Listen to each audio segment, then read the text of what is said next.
আমি সুকান্ত। আজ আমি তোমাদের রায়মার্টিন প্রশ্নবিচিত্রা থেকে অষ্টম শ্রেণীর জিওগ্রাফি 9 নম্বর মডেল সেটটি সলভ করে দেখাবো। তো চলো শুরু করা যাক। সেকেন্ড ইউনিট টেস্ট 9 নম্বর মডেল সেট। দেখো 1 নম্বর মকরী উচ্চচাপ বলয় থেকে নিরক্ষীয় নিম্নচাপ বলয়ের দিকে প্রবাহিত আয়ন বায়ুটি হলো সি নাম্বার দক্ষিণ পূর্ব। তারপরে দেখো আমাজন নদী অববাহিকা যে জলবায়ু অঞ্চলে অবস্থিত সেটি হলো এ নাম্বার নিরক্ষীয় জলবায়ু। তারপরে দেখো 3 নম্বর দক্ষিণ আমেরিকার শস্য ভাণ্ডার বলা হয় সি নাম্বার পম্পাস অঞ্চলকে। তারপরে দেখো 2-1 রেনগজ যন্ত্রের সাহায্যে বৃষ্টিপাতের পরিমাণ মাপা হয়। 2 নম্বর উত্তর আমেরিকা মহাদেশের সর্বোচ্চ পর্বতশৃঙ্গটি হলো মাউন্ট ম্যাককিনলে।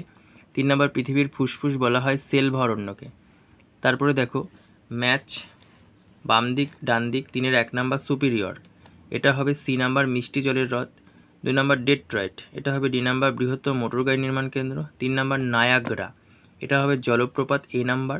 4 নম্বর কর্ডিলেরা, এটা হবে বি নাম্বার শৃঙ্খল। কর্ডিলেরার অর্থ আর কি শৃঙ্খল। তারপরে দেখো 4-1 নাম্বার তোমার আপেক্ষিক আর্দ্রতা কাকে বলে, পেয়ে যাবে 160 পেজের 6 নম্বর কোশ্চেন রায়মার্টিন সহায়িকা।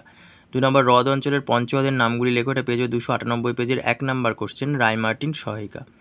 তারপরে দেখো এখানে শিলাবৃষ্টি কাকে বলে, তো 161 পেজের 13 নম্বর কোশ্চেন।